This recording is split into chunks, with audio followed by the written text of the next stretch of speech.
The 6 things that you can do to help you win at the Social Security hearing level. This is the second part of a 2-part series where I'm talking about the 6 things that you can do to increase your chances of winning in a Social Security disability claim. Now, I know that you've been disappointed because your benefits have been denied. You've had to file a request for reconsideration that's been denied, and now you are requesting a hearing. I've talked about timely requesting that hearing.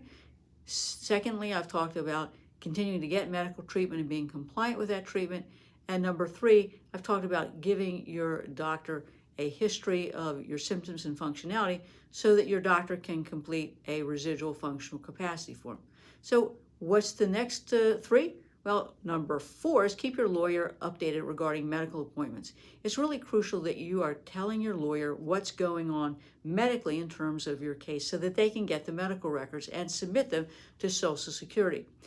What will happen is that the records have to be filed at least 5 days prior to a hearing for the Social Security judge to consider those records unless there's been a request to keep your file open.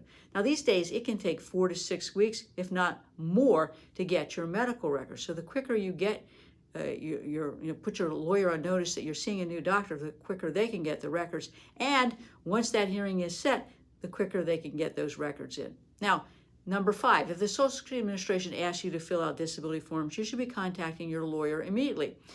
Social Security process is full of forms and documents. And if you fill these out without copying your lawyer or consulting with your lawyer, what you put on that form can make or break your claim. So you want to make sure that those forms are accurate, they've been reviewed by your lawyer, and that your lawyer is submitting them.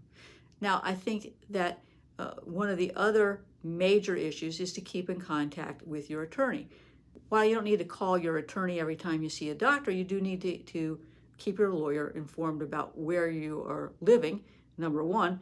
And then, if you are seeing a new doctor, if you've been seen in the emergency room, if you've been hospitalized, if there's been a change in your medical condition, if you've returned to work, if you've had to stop working, if you moved, and I said your phone number and your address. And that's important because I will tell you that we just had a case that was set for hearing. We waited 2 years.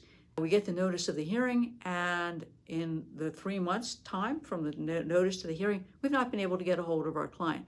We've called, we've emailed, we've contacted every person that they listed on their information. We've sent certified letters. And what happened? When we got on the phone with the judge this morning, the judge said, Ms. Cavey, I understand you can't get a hold of your client.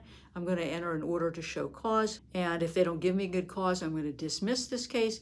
And if they do give me good cause, we're going to have a hearing in person. And that doesn't necessarily, help you because you're already a bit behind the 8 ball. So keeping in contact with your lawyer is crucial. And if you get forms to fill out, if they want to send you to a medical examination, it's crucial that you are maintaining contact because it takes teamwork to get your Social Security disability benefits. So keep those 6 things in mind, and I think that will help you and your attorney be successful in helping you get the Social Security disability benefits you deserve.